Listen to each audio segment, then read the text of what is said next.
name is Maria DeRosa, and I'm the Interim Dean of Science at Carleton University. I first would like to begin by acknowledging that the land on which Carleton University is situated is the traditional and unceded territory of the Algonquin Nation. On behalf of the Faculty of Science, I would like to welcome you all today to our 2021 Fields-Carleton Distinguished Lecture. This is an annual lecture jointly sponsored by the Fields Institute for Research in Mathematical Sciences and Carleton University. This series features internationally renowned speakers with expertise in mathematics, statistics, and theoretical computer science. This year, our lecture will be delivered by Dr. Charmaine B. Dean. Dr. Dean currently serves as the Vice President, Research and International at University of Waterloo, where she builds and maintains relationships with industry and entrepreneurial partners through collaboration with offices and teams across the university. She is also a professor in the Department of Statistics and Actuarial Science. Her research interest lies in the development of methodology for disease mapping, longitudinal studies, the design of clinical trials, and spatiotemporal analyses. From 2011 to 2017, Dr. Dean was Dean of Science at Western University. Prior to her service at Western, she played a major role in establishing the Faculty of Health Sciences at Simon Fraser University. Previously, she was the founding chair of the Department of Statistics and Actuarial Science at Simon Fraser University. Dr. Dean is also an engaged member of several relevant boards, including Compute Ontario, the Southern Ontario Smart Computing Innovation Platform, the Vector Institute for Artificial Intelligence, and the Institute for Cybersecurity and Privacy. Throughout her work, Dr. Dean has demonstrated her dedication to developing outstanding computing capabilities for researchers and for building capacity in Canada, as well as bringing together diverse communities to drive forward a unified direction for data management activities and priorities. Indeed, we are both privileged and delighted that she joins us online this afternoon. It is my distinct pleasure to now welcome Dr. Dean as she presents the 2021 Fields-Carleton Distinguished Lecture, Time Series Approaches to Compare COVID-19 Mortality in the Province of Ontario, Canada, across 3 epidemic waves. So, Dr. Dean, the floor is yours whenever you're ready. Thank you so much. And I'll join you by acknowledging and paying respects to the Attawandaron, Anishinaabe, and Haudenosaunee peoples. It is the University of Waterloo, which is where I am at this moment, and much of our community sits on their traditional territories. And I'd also acknowledge that our university occupies land on the Haldimand Tract. That was land granted to the Six Nations. That includes 6 miles on each side of the Grand River. Are you ever fortunate in having someone like Dr. DeRosa with you there at Carleton? She is just an amazing, enthusiastic host. What a wonderful, warm welcome. Thank you so much, Maria. And what a pleasure to be here. I have lots of different kinds of connectivities to Carleton and to Fields. So an honor and a privilege to be giving the talk here today. I'm going to share my slide deck with you, but before I begin, I'd like to acknowledge that it is mostly a public talk with a lot of descriptive statistics and a bit of fun, although it is a serious topic. But there are a few places where there are formulae and descriptions of analyses that may be a little bit more complex. But I've tried for the most part to stick to descriptive statistics and discussion matter in the talk. So I'm going to share my slide now.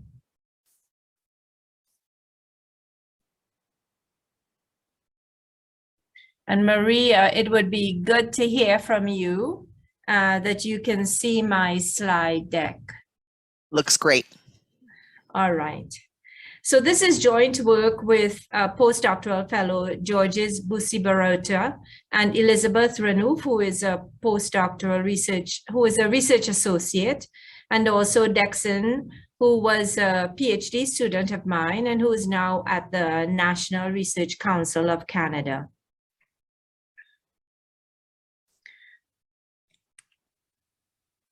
So a little bit of background. I'll start with a little bit of background on the general progression of the epidemic in Ontario. and really to give you an understanding of what it is that we were trying to achieve through the analyses presented here.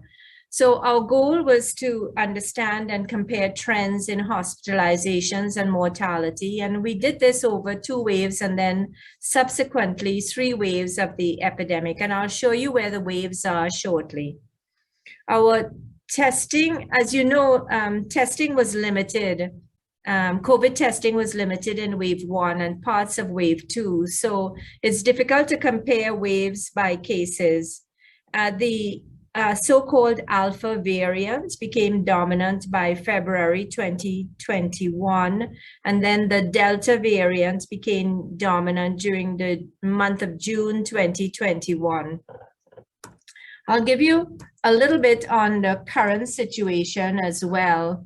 The current situation in Ontario, that is, it's relatively stable at the moment in Ontario, with you know, at least I'd say a few weeks ago, the 7-day average was increasing, but now the 7-day average is more or less stable.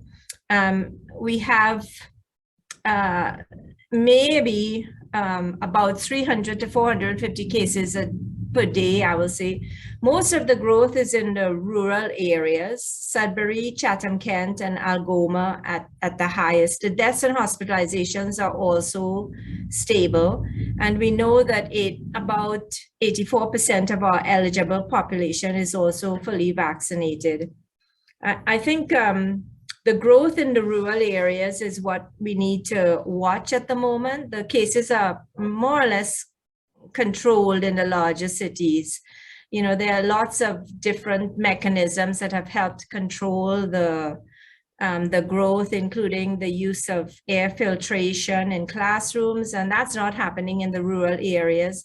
And again, as the weather gets colder and the rooms are closed in, the doors and the windows are closed, opening the windows and one of my postdoctoral fellows reminds me that she's in a rural area and opening the windows is the only mitigation for rural areas where air filtration systems aren't necessarily at their best.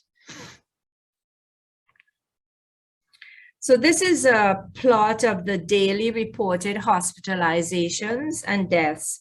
So the black line is the new daily admissions to hospitals, and the daily reported deaths are the red line, and the scale for the black is on the left-hand side, and the scale for the right, the daily reported deaths are on the right-hand side, and time is on the x-axis.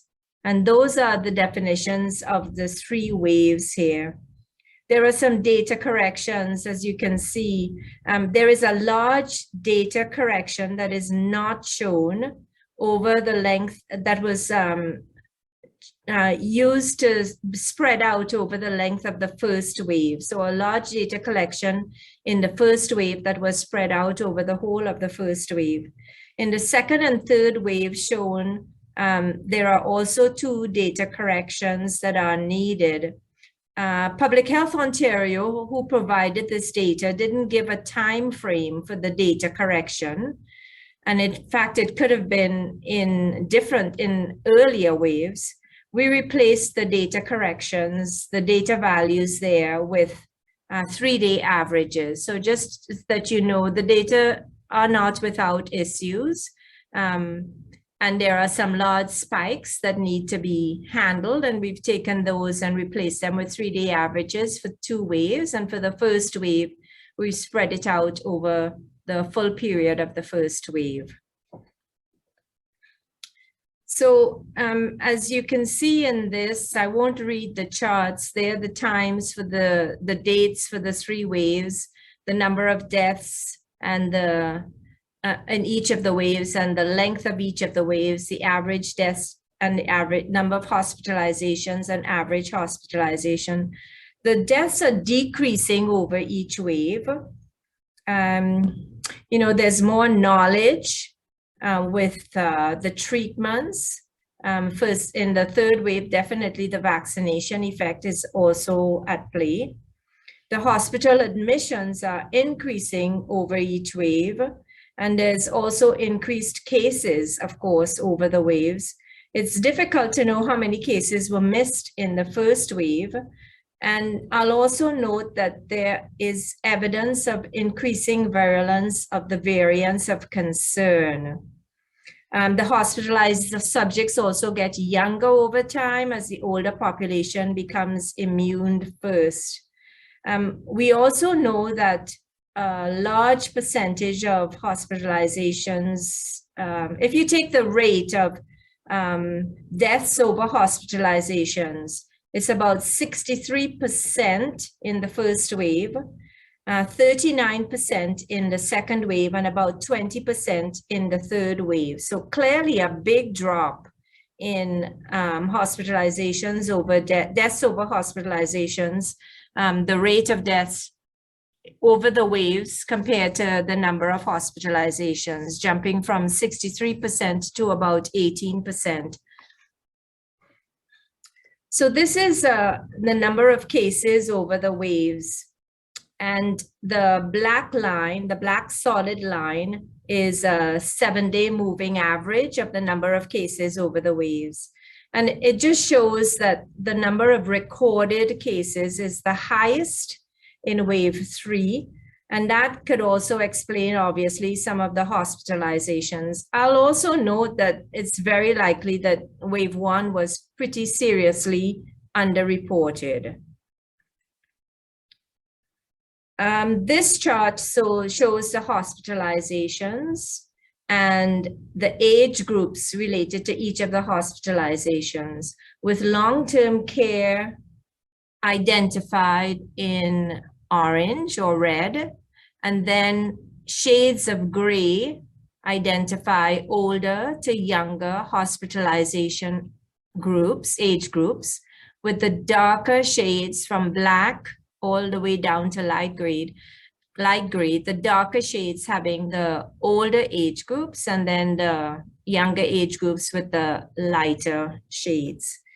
You know, this is taken, by the way, from the COVID-19 Modeling Collaborative at the University of Toronto. It only goes up to March 2022, I should also note. It shows that at the start of the vaccination campaign in mid-December 2020, the hospitalizations for the long-term care group and the 80+ age group begin to make up a smaller population of the hospitalizations.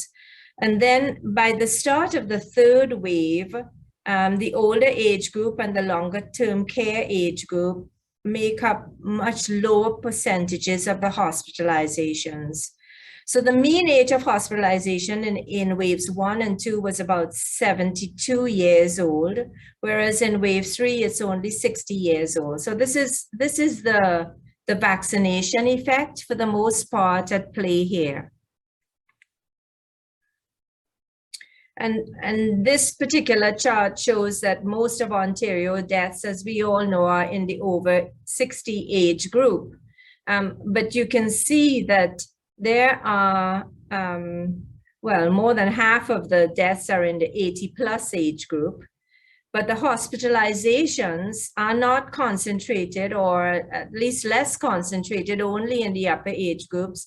They are high starting from the 20+ age group category. So hospitalizations through all age groups seem prevalent. Deaths, obviously, for the higher age groups.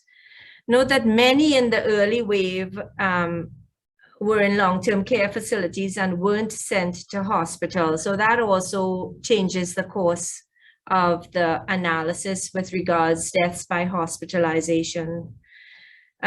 This is the growth rate of vaccination. So the pink line at the top is the oldest age group, the 80+ age group. And the red line at the bottom is the youngest age group from 12 to 17 years. And then each of the subsequent lines in between show age groups moving from 70 to 79 all the way down to 18 to 29 years of age. The long-term care residents and staff were the first to get fully vaccinated. This is the group of highest risk. There was a shortage of vaccines for the rest of the population until early June. And as you all know, Canada used what is referred to as a dose-sparing strategy initially, where the second dose was spaced 16 weeks after the first. That's why the percentage of fully vaccinated doesn't pick up until about February, even though we first obtained a limited number of vaccines in December. So the early vaccines obviously were Pfizer and then later on some AstraZeneca and then Moderna available in late May and June. It shows how the vaccine rollout in the oldest age group affected the trajectory of deaths that I showed you in the previous graph, going from wave 2 to wave 3. The most vulnerable older groups were protected early on and therefore driving down the deaths. And this is evident obviously in the change in deaths in wave 3 that I showed on the previous slide. The increase in the top line marks a decrease in the rate of change in deaths, and it was a temporary change as cases continued to grow. So here's some of the modeling that we had identified might be useful for understanding change, and we've been using these all the way through to inform work done on analyses at various agencies and also within our group. And I'm bringing it here to you today. A lot of it then is now quite a lot older, being the first 3 waves of the pandemic. The focus was on modeling deaths, and we specifically focused on modeling deaths in the province of Ontario. The approach uses a growth model. Growth models are usual models for trajectories that are increasing, and this is for growth model for the cumulative number of deaths. The growth models have something that's called a carrying capacity parameter. So here's a chart of the cumulative number of deaths in Ontario, and lines, the red lines there identify the 3 waves. So this carrying capacity parameter I'll come back to in a minute.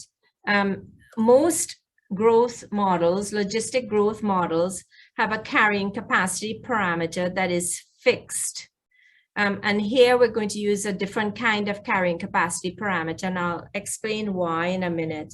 It's not a process model, so there are lots of process models that are out there that have been used. This is an empirical model, a statistical model, a data analysis approach. The advantage of the model is that it allows for bi-logistic growth. You can have growth near the carrying capacity, and then you have a second wave and a third wave. However, multi-wave fitting didn't work very well for us, so we're still going to analyze it over each of the waves separately. So as I said, we break the data into these 3 waves, and we're going to analyze each wave separately using the logistic growth model. And I'll also note that there are opportunities to use multi-wave modeling. There's also a good reason to use separate waves because of the different interventions and policies that were accompanying each of the waves. The strategies that were used by Ontario to to maintain social distancing, the closing down, etc., which were quite different over the waves. And there's a lull in each of the waves that's also easy to define when one wave starts and another. So here's the model, and as I said, the logistic growth model. R is the growth rate, K is the carrying capacity, N is the cumulative number of deaths, and N0 is the cumulative number of deaths at initial time. It is a differential equation model that's provided here. I'll note that in usual growth, logistic growth models, the carrying capacity parameter is fixed. Here we use a carrying capacity parameter that's also logistically varying. So K of T is the carrying capacity, and we're going to model K of T also as a logistic growth model. And the reason that we wanted to do this is that we identified that the carrying capacity parameter, so in a logistic growth model, that is the asymptote, you know, the maximum value. We identified that as related to the number of hospitalizations. With hospitalizations are the most serious cases. They are the ones that are going to drive the number of deaths. And so we thought that those would be reflective of the number of cases, which are also growing. And so it can't be a fixed number at any time. As hospitalizations grow, then the carrying capacity for deaths should also grow. So we used a logistic model with a logistic carrying capacity parameter. And I don't think that this has been done before, but it's a simple extension of the logistic model. And then there is a solution to the model. And I'll show you what we obtained by fitting. But for the statisticians in the audience, I'll mention that we used a nonlinear least squares estimation for the parameters. So we have several parameters in the model. And the nonlinear least squares was also accompanied by introducing stochasticity into the daily counts. So the logistic model provides an estimate of the future mean cumulative number of deaths, but we also considered stochasticity in the daily counts. And this is really required for short-term analyses and short-term predictions. And then we use a Monte Carlo approach for obtaining the future daily predictions by generating future daily data using that stochasticity element embedded. And the stochasticity was reflected in a negative binomial distribution with the mean derived from the logistic model for the cumulative deaths and dispersion parameter, simple dispersion parameter that for a logistic model, a fixed value. So a lot of the details regarding the estimation and the mechanisms for stochasticity are provided in a paper that's already been published, and I'm happy to share that with anyone who is interested. But if we get back to, you know, what were we seeing, each wave has a very, very different shape. First off, the model with a fixed carrying capacity doesn't work very well. And I have already identified that there's a conceptual relationship between what the carrying capacity parameter is and the fact that it should grow because hospitalizations grow. It cannot be considered fixed. And if you use a fixed K value, then these models don't fit very well at all. But using a logistic growth for the carrying capacity fits really well, as you can see from wave 2, perhaps not so well at the end of the curve.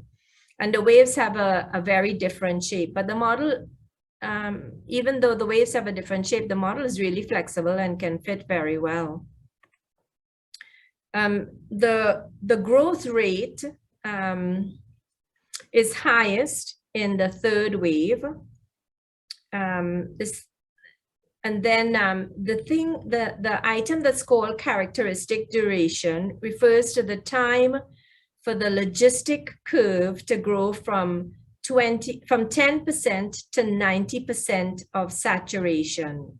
And so that time was 17 days for wave 1, 24 days for wave 2, and then for wave 3, 5 days. Wave 2, as you saw in the previous chart, wave 2 never really leveled off. Whereas wave 1 and 3 did. And so that's why the G parameter is so high for wave 2. And the growth rates for the carrying capacity parameter are very similar across each of the 3 waves. So this is the the curves again with the carrying capacity parameter estimated and identified in each of the curves. This is the rate of change of deaths by wave. So this is the cumulative number of deaths, the derivative of the cumulative number of deaths. And it's just another way to compare what is going on across the waves. There are different scales on the y-axis. I don't know if you can see those scales. I hope that you can see them. From 0 to 60 in the first wave, 0 to 50 in the second, and 0 to 25 in the third wave.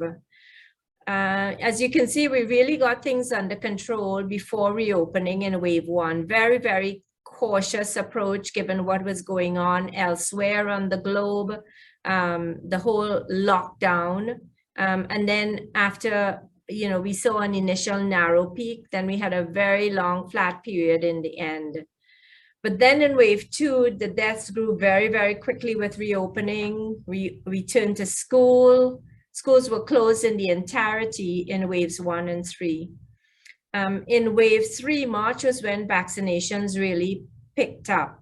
And of course, prioritized, as I said earlier, by age group, which reflects the dip in the rate of change growth. And then a quickly growing caseload peaking in April overpowered the dip in deaths, which then took about another month or so to peak. So the different shapes of the curves obviously don't just reflect, you know, death rates on their own. It reflects policy changes, it reflects changes in vaccination, and it also reflects human behavior changes. I want to mention that there are lots of limitations here in analyzing data of this sort. And of course, we were getting data coming in as, you know, public health was also getting the data coming in. And so there were reporting lags. And there were also, as I mentioned earlier, these big peaks that obviously were data corrections. There's also distributional assumptions that are made here, even though I suggested that the curves may fit well, there are serious distributional assumptions. I talked about the anomalous values, and the sudden shocks that permanently affect a time series could also render all past data as irrelevant. The provincial analyses could also be supplemented by regional analyses, and this is something that we've been thinking about in order to detect regional trends rather than just provincial trends. And we've actually done spatial analyses as well in order to identify regions at risk spatially, but that's not going to be presented here. So as I said, it was pretty clear that the carrying capacity parameter needed to change over time. And on reflection on why we thought that these were related to hospitalizations. And you could also think that you probably need another layer on top of that, that hospitalization should be reflecting the caseload over time. So you might think of 3 series that need to be considered jointly. But we started to think about hospitalizations, and there are techniques in time series in order to understand whether there are long-term trends that relate one series to another. So this part of the talk identified whether that made sense to consider hospitalizations and deaths as related in a long-term way. And some of this involves a discussion about time series analysis, and I'll give some overarching comments that would be useful for the general audience, but we're also going to talk about, in this section of the talk, co-integration, which is a rather technical piece that might be of interest to time series analysts in the audience. So, I mean, generally, hospitalizations and deaths are long-term indicators, so it's important to understand them anyway, and also understand their long-term relationship. And same corrections that were identified earlier are used in this analysis here. So we wanted to identify whether or not these two series were related to each other in the long term through statistical approaches, and then perhaps use hospitalizations for modeling the K term instead of just using a K term that's generated by data analysis techniques itself. So and this particular section is then looking at the long-term relationship between the two. The length of stay in the hospital is an important concept because in order to understand whether two series are co-integrated, you need to understand whether they are co-integrated in after some lag of time. So for those who died while admitted to hospital, the median length of stay was about 8 days. Length of stay data was not available by wave, and it's possible that length of stay changes with each of the waves because of the improvement in treatments. And of course, we know the patient population changed over the waves. However, we used an 8-day lag for hospitalization to death in the co-integration analysis. The mean length of stay was 13 days for over different groups. The maximum was 192 days. So this is a very long tail distribution, difficult to manage, I'm sure, statistically if we had the data. But in our analysis here, we used an 8-day lag.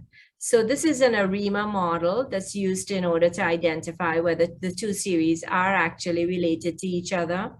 And the next few slides are about modeling and are rather technical. So if Y follows an ARIMA model, that is the formula for Y.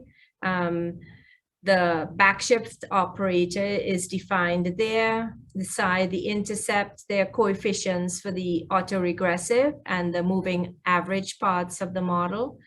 The difference operator is delta, and then epsilon is white noise. So this is a general, a usual framework that's used for modeling ARIMA models, autoregressive moving average models.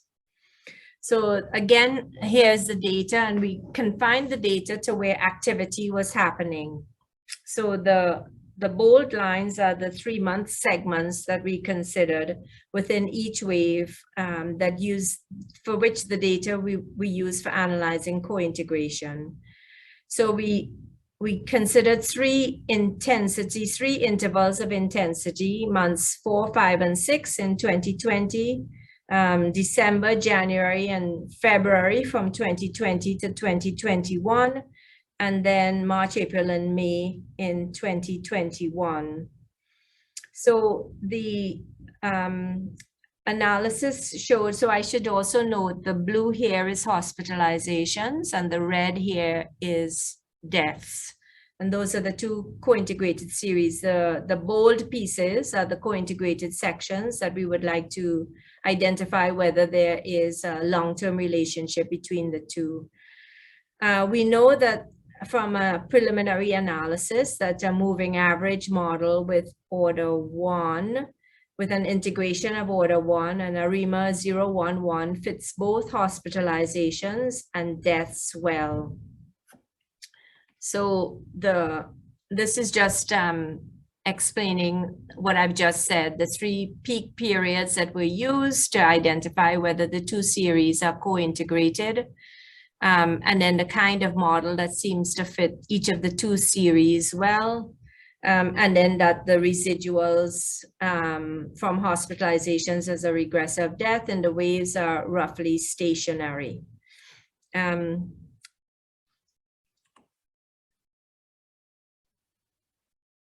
So for both outcomes in all 3 waves, the plots of autocorrelation and partial autocorrelation don't show any clear feature. On the first difference scale, it shows a lag at 1, and that also validates the kind of model that's chosen.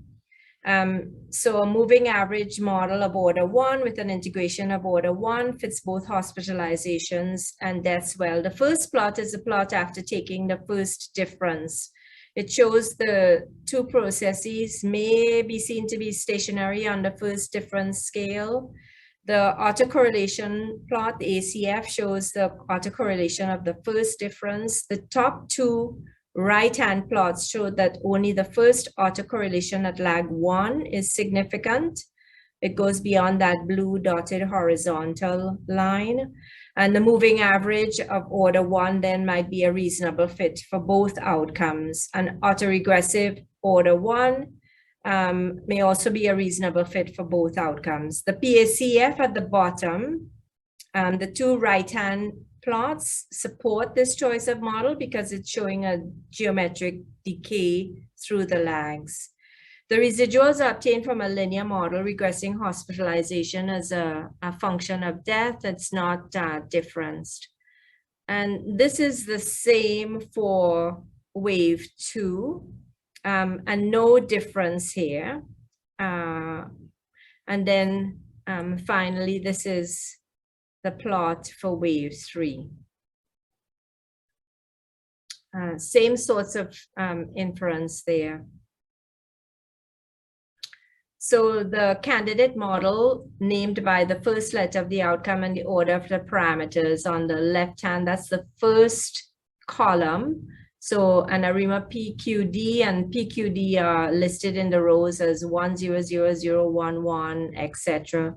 So the best pair of models, 0, 1, 1 and D0, 1, 1, have the lowest AIC for both of the outcomes, and will for hospitalizations and deaths. Rather convenient, but that seems to work. You know, the influence for hospitalizations, the short-term influence of the past, the error terms or the moving average, decreases over the waves. Whereas for death, the short-term influence of the past increases over the waves. And then the ratio, long-term influence of the past expressed by that ratio there remains fairly constant. The influence of the past on hospitalizations, there are a lot of things at play here, including, you know, stress, hospital resources, hospital capacity. So some challenges understanding that influence of the past on hospitalizations at play here for sure. In order to do a co-integration test, we've used the Dickey-Fuller test, and that is a very simple test that looks at the regression between the two, and then uses a sum of squares statistic in order to test whether or not the two outcomes have a long-run relationship. And this would be familiar to those who do time series analysis. So we're testing whether, remember, deaths and hospitalizations are co-integrated with a lag of 8 days. Interesting to think about a co-integration test that uses a variety of different lags and then identifies the best lag. And so we've also looked at that a little bit, but I'll use this particular analysis here. So our Dickey-Fuller test actually did confirm that hospitalizations and deaths are co-integrated, and they are co-integrated across all 3 of the waves. So, you know, the interpretation is that there is a relationship between hospitalizations and deaths in terms of the sorts of modeling that can be done statistically. And although there are fewer deaths in the 3rd wave, they're still exhibiting similar trends. The choice of 8-day lag is an uncertainty, and it's likely variable across the 3 waves. So I'll mention that as a limitation here. All 3 waves demonstrate the relationship as said in the PowerPoint here. It's most consistent in the 3rd wave. You know, there we've learned to treat COVID. It's messiest in the 1st wave, where we're still learning how to treat people. People were afraid to go to the hospital, etc. So the logistic growth model seems to be a good model. A varying carrying capacity makes more sense, especially in the context of an emerging pathogen where hospital resources are changing. And so we cannot expect a fixed carrying capacity or a fixed asymptote. We know from the co-integration analysis that hospitalization and deaths are co-integrated. It's more strongly related in the third wave, but it's pretty clear that the hospitalization should have been used as a to model the carrying capacity parameter, or it could have been a good candidate to use for modeling the carrying capacity parameter. And as I said, you know, if with a little bit more work here, you would also want to think about having hospitalizations itself having a carrying capacity, and that's defined by cases of a more complex model, but probably that sophistication would drive a lot more predictive capacity. And so this a little bit of acknowledgement on the various agencies, and they're listed in the paper if you'd like. I don't want to go through all the various agencies that provided the data. I'll also acknowledge that I was part of the Public Health Agency of Canada expert group and developed a lot of information from that group that was used to support understanding COVID and understanding COVID analyses, and a lot of summaries of publications provided through that group as well, which our team members were able to scan and look at in order to understand the epidemiology of the disease and some of the context surrounding it. And I'd like to thank Liz Renouf, who's also here today, for a lot of work in that regard. Thank you so much, everyone, for listening. A little bit of a combination there between a general audience talk with some hopefully statistics that were interesting to a general audience, and then maybe a little bit more technical side, which I hope didn't put the general audience to sleep. Thank you, Dr. Dean, for an excellent presentation, you know, really giving us a little bit of insight into the complexity, but also the beauty of all this modeling on such an important topic that, you know, we're all well aware of how critical these data are and the need to model them. So thank you so much for that. Now we do have an opportunity for attendees to ask questions. There is a Q&A button, and you can put your questions in by chat through that forum. And this portion of the event will be moderated by Carleton University Mathematics and Statistics Professor, Dr. Yi-Chang Zhao, who is our faculty's Associate Dean of Graduate Affairs. So I'm going to turn it over to Yi-Chang to go through the Q&A period. Thank you, Maria, and thank you, Shamin, for the very interesting, great talk. Now we will start our Q&A. As Maria just said, please simply type your question in Q&A box. Okay, let's go to the first question. What advice would you give to aspiring statisticians, especially those coming from underrepresented backgrounds for their studies and career? Thank you for the question, and what an interesting question. I think that it's really important not to feel that you're part of a community. And so I'd say I'd give advice for the institution as a whole, not just for the aspiring statistician, that having adequate representation or having opportunity for individuals to feel that they have the right sorts of people to talk to who can actually identify with them is really important. So representation of various kinds of groups on campus is so important. And the individual may be talking about racialized groups, but I'll also mention that Indigenous peoples have a very specific cultural background and reference, and so important for them to feel like they've got individuals who understand them as part of the community. And that could be achieved not just by faculty representation, but it could also be achieved by having a series of advisors who come from various kinds of marginalized communities who could support the department in supporting the students.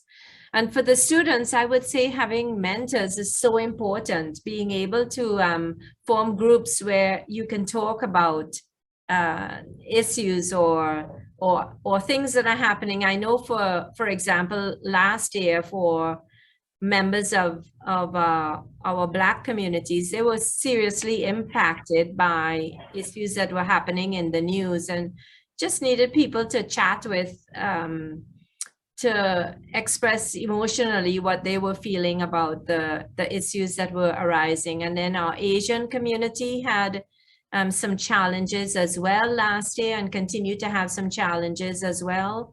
And so just having the ability for groups like that to have mentors or to be able to form peer group associations to be able to chat, that whole side of being able to form community is really important.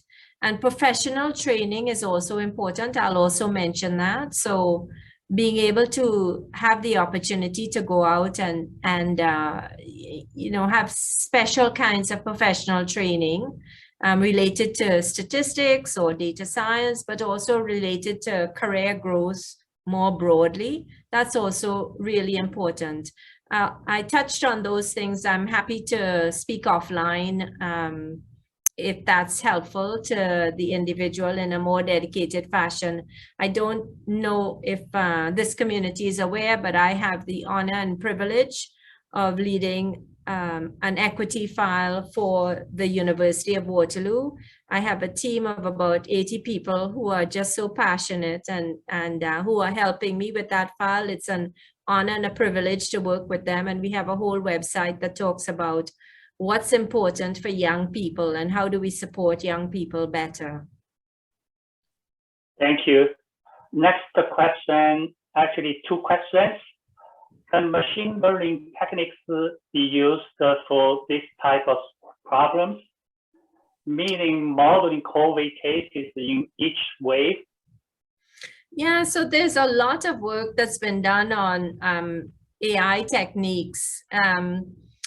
They don't necessarily relate to modeling COVID. You need a large set of historical data in order to be able to apply that. What they've been used mostly for is on the lab side.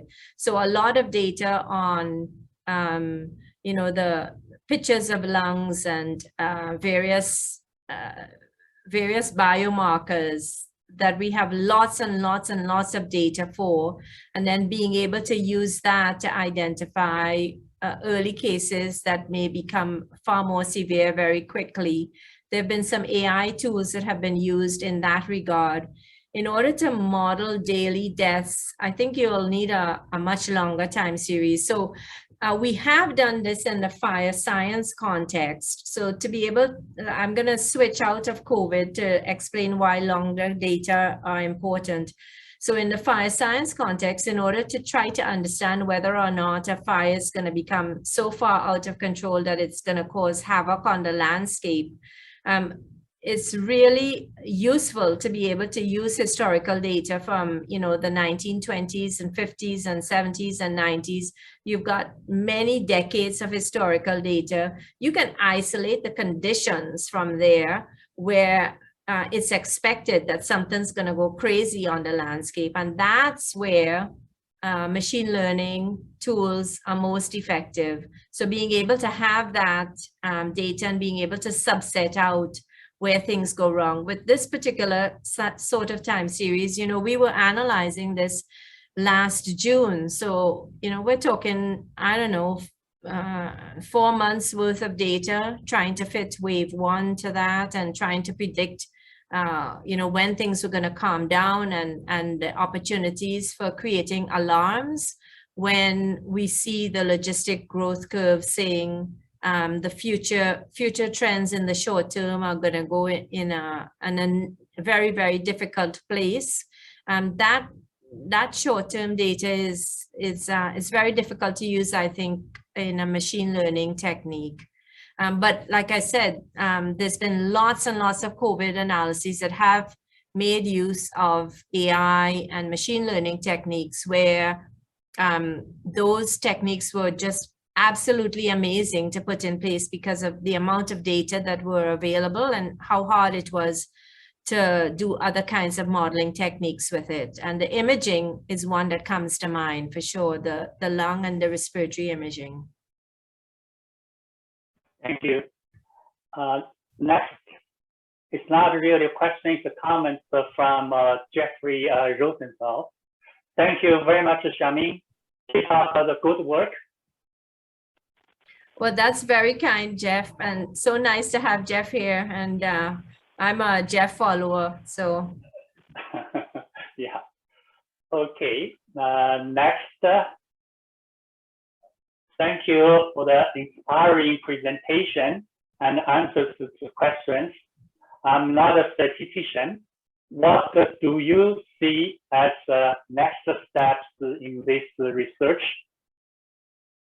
So what we wanted to do and what we're currently doing are very different. The next steps in this research, I think, given that we know that the hospitalizations and deaths are statistically related, then I would have thought that it would have been useful to build in a model where deaths, hospitalizations, and cases are jointly considered. And it doesn't have to be in this particular framework that's been developed here. In fact, we're still struggling with that.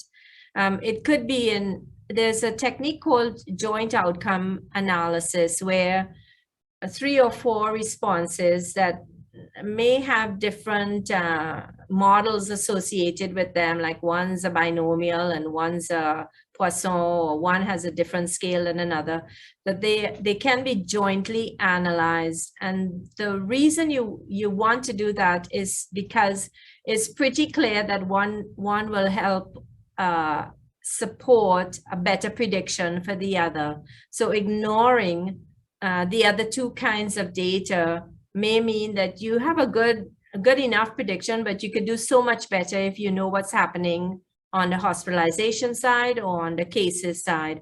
So looking at them jointly would have been a natural next step here. I don't know if Liz wants to come on screen and say whether that's something that we'd be looking at. But right now, we've been so taken by the interest in spatial analyses, and we're almost finished that work.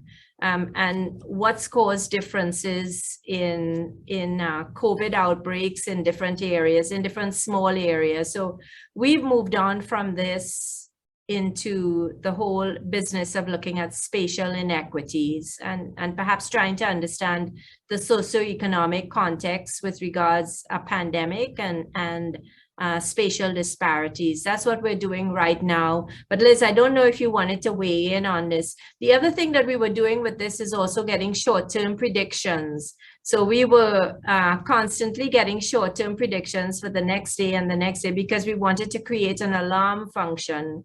And I think we did make steps towards that. And the alarm function was going to trigger when you see things creeping up really badly on 1 or 2 of the different outcomes, that you can then say, well, we're going to exceed capacity for hospitalizations 3 days down the line, or some estimate with some standard error associated with it. Liz, did you want to weigh in on that?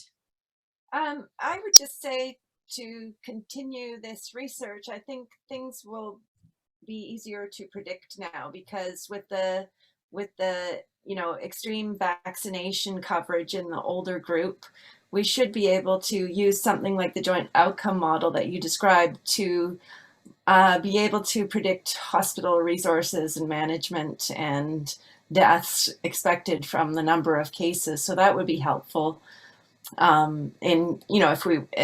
If we were to continue the joint outcome modeling for this research and update it, etc. So we're getting a more homogeneous demographic in the people who are hospitalized and deaths now because of vaccinations.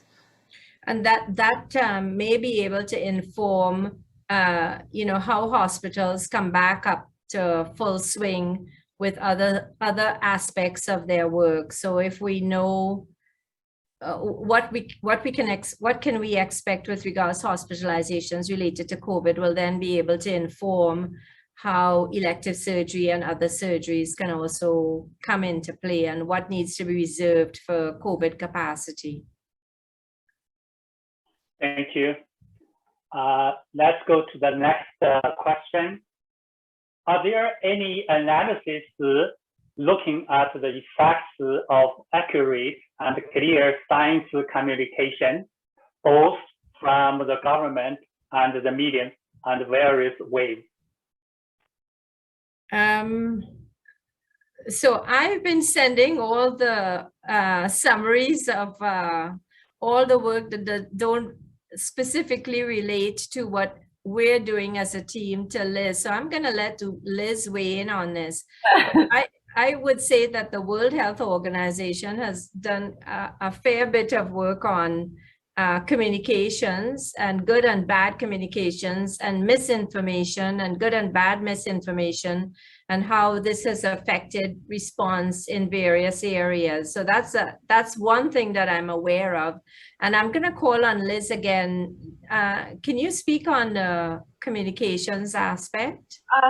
That's actually a really good question. And there's a lot of things that we'll probably look back on and say we could have done better in terms of public health communication.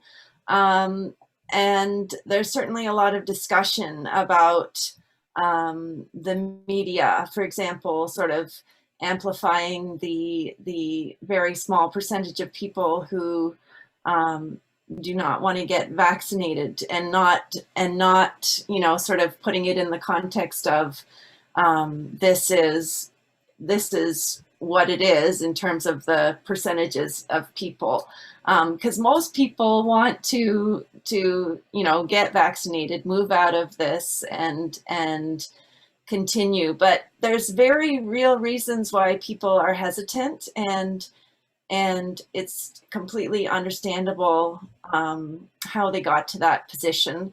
I'm sure if there isn't something already written about that, there certainly will be over the next decade. We'll be looking back with perspective in 2020 and saying this is something we should have done. So hopefully we will understand that and learn from it. I think it's very important to do that. I'm going to just add to Liz by making a connection to one of the previous speakers, and that is the whole AI realm. Text analysis is something that is really useful, bringing AI tools into text analysis because the volume of text that needs to be considered. And there was a recent competition in the Southern Ontario region on misinformation and how AI tools could be used for misinformation, or how they could be used, how information in the media was driving policy. And I think that there could be a good play here, given the volume that's been written about COVID and the amount of discussion about different kinds of policies. So as Liz says, I think this is going to be analyzed later on for sure, given the the importance of the topic in order to understand human behavior. The whole sociological context, I think, is going to come into play. And with that speaker who talked about AI tools, I think that there could be opportunities for bringing in machine learning and AI techniques there. Thank you. Thank you. Let's briefly go to the last question from the same person who asked the previous one. To add to my original question, anything on vaccine update rates and science communication practices? Vaccine update rates. I think we gave the most recent data on vaccine. Liz, I asked you this just before the talk, and it was about 80-something percent, 83%. Is that right?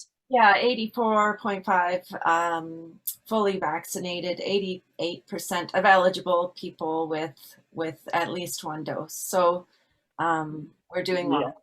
Yeah, that's already actually answered previously. But the rate of new vaccinations is slowing quite a bit. So, we still have a ways to go. But your question is a good one. What's the effect of science communication on the vaccine uptake? I think that's a worthwhile thing to investigate.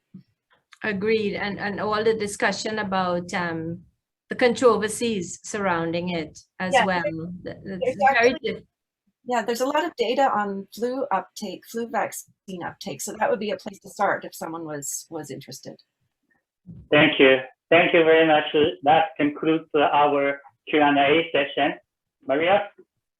Thank you so much, Yi Chang. Thank you, Liz, and thank you, Dr. Dean Charmaine. Thank you so much for joining us, and I really wish we could have hosted your presentation in person on our beautiful campus, but the offer to visit us in Ottawa never expires. Liz, you too. I'm also grateful for everyone who zoomed in today and virtually joined us. I hope you enjoyed the lecture, and if you're interested in more events like this, please visit our website at carleton.ca/science or follow us on social media at Carleton Science. Thank you so much for being here and have a great day, everyone. Thank you so much for the invitation. That was Bye, great. everyone. Thank you so much. Bye, everyone.